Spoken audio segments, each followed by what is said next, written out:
Olá! Hoje nós temos a nossa primeira aula da disciplina Uso de Software Educativo em Sala de Aula. O plano de curso foi apresentado num vídeo anterior e hoje nós passamos a nossa primeira reflexão sobre a disciplina. Para início de conversa, o que se entende por tecnologia? Essa é uma disciplina que provoca a nossa mente, provoca nosso conhecimento prévio, o despertar de nosso conhecimento prévio sobre o que é tecnologia.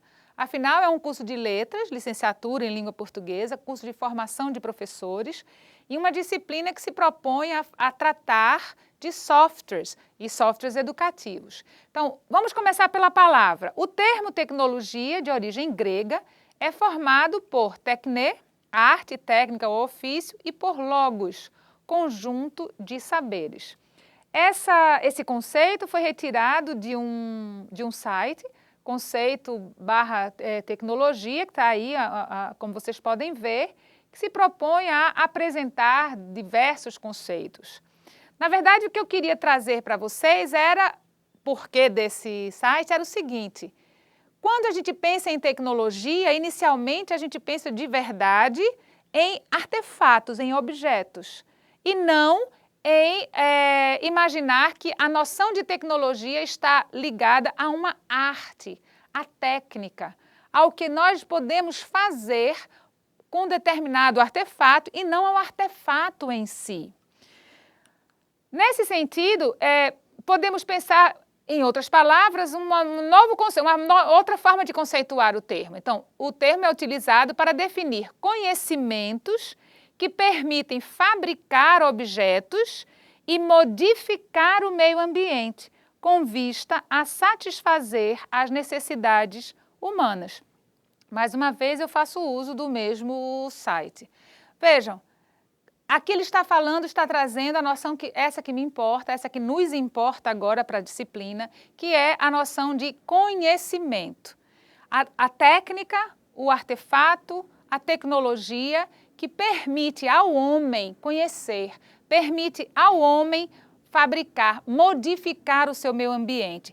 Então, no caso da disciplina, pensando no nome da disciplina, o uso de software educativo em sala de aula. Então, como eu posso usar os softwares de modo a construir o conhecimento que é necessário na disciplina? Por outro lado, tem algo que é importante a gente destacar. Quando a gente fala em tecnologia, de modo geral, o senso comum entende tecnologia especificamente como tecnologia de comunicação ou de informação. Quando a gente vai dizer, essa tecnologia se direciona ao universo dos objetos tecnológicos que foram propostos e são usados para desenvolver, produzir, veicular informação. Isso é um equívoco, isso é uma limitação do sentido de tecnologia. E justamente por causa disso, eu proponho uma reflexão sobre como pensar a tecnologia na educação. Nesse momento, como uma primeira aula, ainda nada foi proposto para vocês fazerem como leitura, para vocês fazerem nenhuma incursão, ainda não foi dada nenhuma leitura para incursão. O que eu quero é justamente que a gente faça uma analogia, que a gente comece a pensar como o que o senso comum entende como tecnologia é fruto de uma história, é fruto de uma história social, é fruto de uma construção da sociedade ocidental no mundo ocidental e dos nossos movimentos de envolvimento com tecnologia. E aí eu vou lá atrás, olha, na relação com o trabalho. Já que essa disciplina é uma disciplina para uso de software educativo na tarefa do professor, na sala de aula, portanto, no ofício de professor, vamos fazer uma viagem na história e olhar o trabalho antes da Revolução Industrial. Se vocês observarem, nós temos aqui, à esquerda, nós temos um grupo de pessoas numa manufatura, num trabalho de manufatura de sapatos. E à direita, então a tecnologia aí sim, há artefatos tecnológicos sim, mas as pessoas estão trabalhando em grupo, cada uma é um grupo de indivíduos que estão colaborando e cooperando para a produção do sapato, a manufatura. À direita nós temos já temos um objeto tecnológico, um artefato produzido para auxiliar o homem na produção. E aí nós temos tecido, um tear, não é? Então, uma pessoa sozinha manipula um artefato, um objeto tecnológico, e isso é no período antes da Revolução Industrial.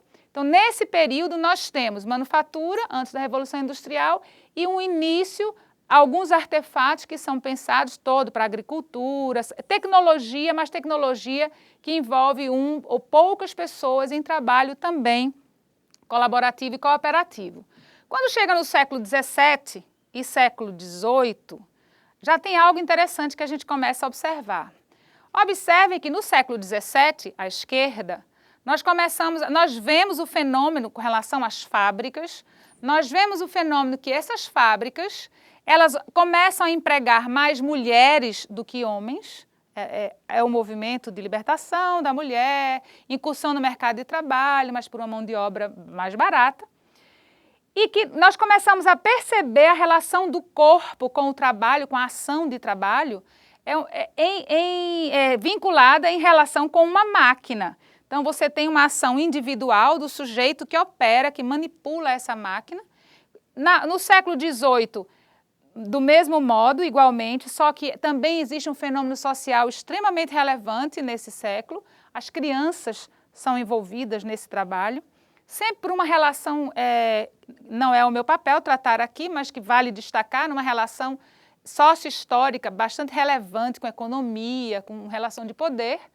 Quando chega no século XIX, aqui é uma fábrica paulista, em São Paulo, de tecidos, nós já começamos a ver as pessoas enfileiradas. Então, a relação do corpo no trabalho é um a um ao lado do outro, mas eles não estão em cooperação, eles estão em colaboração. Existe uma relação direta com a máquina e, portanto, o enfileiramento, e isso vai consolidar o fenômeno que acontece no século XX. Por que eu estou falando desses aspectos? Porque o século XX tem como traço marcante, é sabido, com relação às tecnologias de comunicação e informação, o século XX tem a cultura de massa. Então, quem produz informação, os artefatos de comunicação, a tecnologia de informação e comunicação, ela está na mão dos produtores que então entregam os produtos fechados à sociedade que vão consumir essas informações.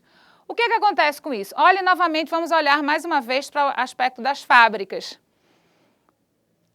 3 dessas figuras dizem respeito a fábricas, e nós vemos mais uma vez, isso é o que tipifica, caracteriza o século XX, as pessoas enfileiradas, elas estão juntas em trabalho colaborativo, mas não necessariamente cooperativo, cada uma tem a sua ação.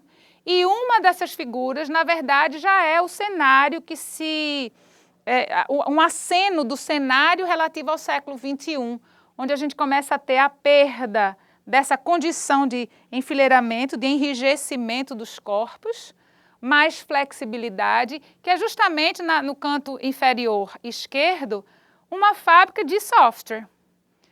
Quando se fala em software, se pensa imediatamente em tecnologia voltada para informática, computação, tecnologia para, a gente chama de telemática, desenvolvimentos eletroeletrônicos e informática para comunicação à distância nas infovias do ciberespaço.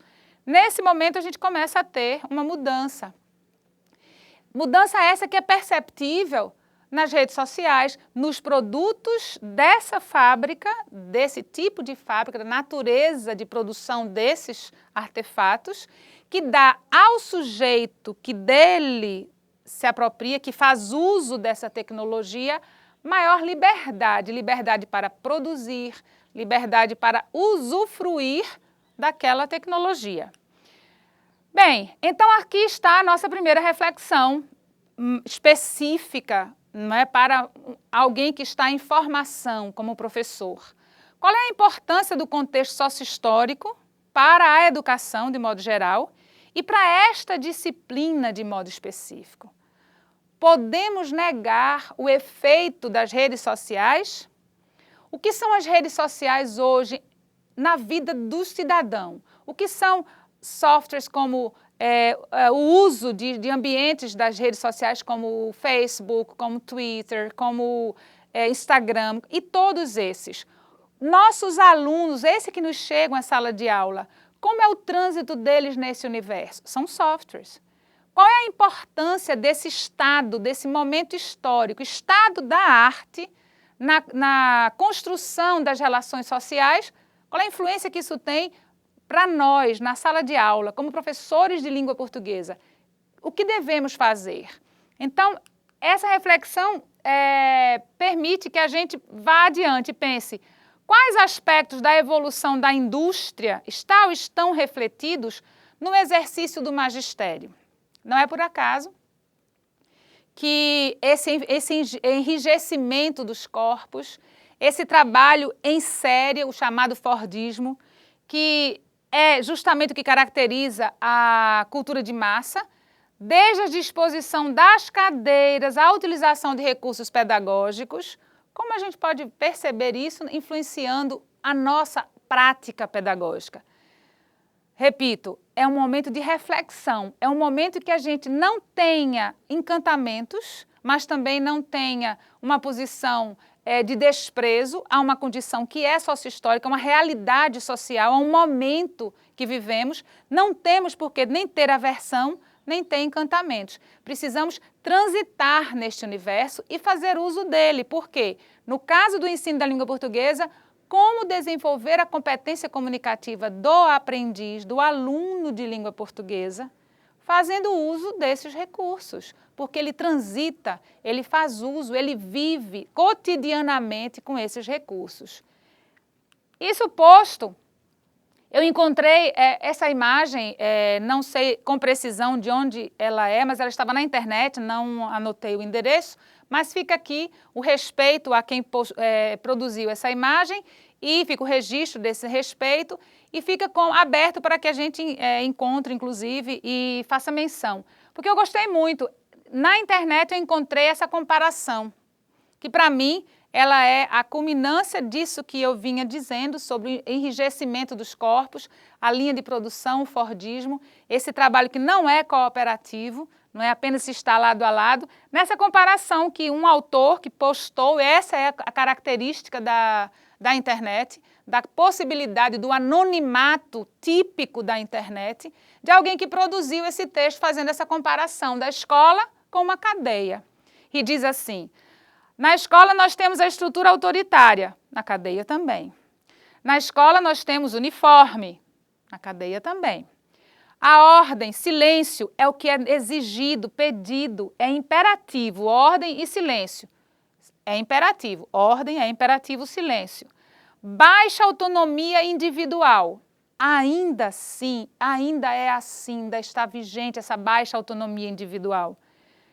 Liberdade controlada, a liberdade controlada, o aluno que tem que seguir tais e tais passos. Eu não estou aqui propondo que não seja assim em certa medida, mas que reflitamos sobre isso. Sem espaço para opinião nas decisões tomadas, tanto em uma situação quanto em outra. E não está funcionando. Aí nisso nós temos que concordar. Tanto a escola, no seu modelo que desconsidera ou que não inclui o aluno na condição de aquele que tem autonomia no caminho a percorrer para a construção do seu conhecimento. E autonomia não quer dizer eu vou estudar o que eu quero, quer dizer, no que foi proposto para que eu estude, eu preciso ter um percurso que me permita construir. Esse é o sentido de autonomia. E assim, o século XXI, o que é que nós temos? Nós podemos dizer que com esses artefatos, com essa tecnologia comunicacional, com o desenvolvimento de softwares, o século XXI, na verdade, está nos pondo, professores, diante de um grande desafio para a educação de modo geral, não apenas para o curso, para a formação de professores. O desafio de mudar paradigmas. Nós estamos diante de um cenário em que é uma terra sem fronteiras, a desterritorialização promovida pelo cyberespaço, pela internet, consequência e mola propulsora do fenômeno da globalização. Então, nós temos um cenário, nessa terra sem fronteiras, nós temos um cenário em que se imbricam linguagens, tecnologias e aprendizagem. Não por acaso o professor de português está aqui. Necessário que esteja alerta para esse fenômeno. Por quê? Porque a linguagem verbal, seja na modalidade escrita ou na modalidade falada, está, pois, em relação com as tecnologias comunicacionais e, portanto, interferindo no processo de aprendizagem, no fenômeno da aprendizagem. Isso é muito visível também nas relações de trabalho. Hoje, quando nós pensamos numa relação de trabalho, essa imagem, eu acho que ela é bastante ilustrativa, ela mostra que é necessário hoje dos profissionais, na ocupação das diversas áreas profissionais, que os sujeitos estejam a par e tenham desenvoltura, letramento digital, tenham desenvoltura na apropriação dos artefatos, dos softwares, como está aqui o Twitter, o LinkedIn, blogs, Facebook. Na entrevista para a ocupação das vagas de trabalho, se espera que o sujeito seja capaz de ter uma performance. Essa performance significa não apenas a performance, comportamento verbal, mas a performance como um todo. Isso significa que ele precisa saber fazer a sua apresentação, fazer uso de tecnologia para usar os dispositivos que vão auxiliar nesse sentido, como o LinkedIn é um deles. Então, é um tempo, de fato, em que há ruptura entre as fronteiras. Nessa imbricação de linguagem, tecnologia e aprendizagem, é o aluno sob essa condição que nós temos na sala de aula. Então, para o aluno, muitas fronteiras. A família, de um lado, que vai achar que ele está passando muito tempo na internet. De outro lado, então, achamos que você passa tempo demais batendo papo na internet. E o mito de que a língua fica sob ameaça por causa disso. Tanto que quem escreveu a charge, podem observar, escreveu a fala do garoto que está na internet com uma crítica a que ele não está mais sabendo usar a língua portuguesa. A língua portuguesa não está sob risco, não está em ameaça. E, de outro lado, as redes sociais apelativas e clamando e o fenômeno social que tem se representado as redes sociais, exigindo o envolvimento com essas redes. De um lado, então, sai desse Facebook, de outro lado, não consigo, é mais forte do que eu. Essa imagem é apenas para dizer assim, talvez seja essa a condição de motivação do aluno que nós temos em sala de aula. Então, o que fazer para motivar o aluno? Vamos e precisamos nos apropriar dos softwares para saber mudar essa realidade. Então, reconhecer que já não se pode falar de um paradigma educacional, antes deve-se conhecer os movimentos de ruptura já existentes na apropriação desse conhecimento, tanto da parte do aluno como do professor, e entender que há sim conhecimento disposto e proposto nas infovias do cyberespaço. O problema é que nós chegamos à escola e o aluno que está na sala de aula, por exemplo, essa imagem aí é bastante ilustrativa. A professora pergunta, em todo o país, alguém sabe me dizer quem foi que colonizou o Brasil? E o aluno responde, o mosquito da dengue, professora. Ela serve para mostrar que este aluno está a par do que está acontecendo no entorno, e não apenas uma leitura de sua ignorância acerca da... Porque o rompimento das fronteiras ele é necessário. A professora precisa, nós professores precisamos estar absolutamente a par desse cenário e entender as contribuições dos alunos dentro dessa perspectiva socio-histórica. E assim, o risco de acesso à informação ele é real, pois afinal na internet nem tudo que está na internet é uma boa informação. Então este sim é o problema que o professor tem que enfrentar. A avaliação dos softwares, o uso dos softwares deve se dar nessa medida.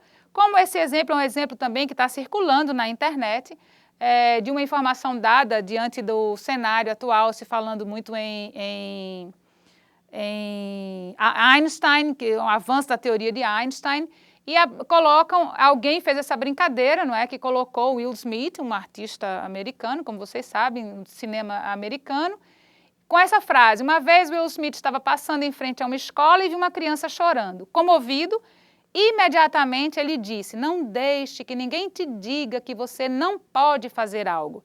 Essa criança era ninguém menos que Albert Einstein. Isso fica como piada na internet, então cuidado, nem tudo que se diz é o que de fato é. Então a natureza, a qualidade da informação, isso passa a ser objeto de interesse dos professores. E o de que cuidar como professor nesse século XXI, diante dessa tecnologia, como usar? E aí são 5 conceitos que nos norteiam, devem nos nortear. Primeiro, noções constitutivas da educação propriamente dita, mediada por tecnologia comunicacional.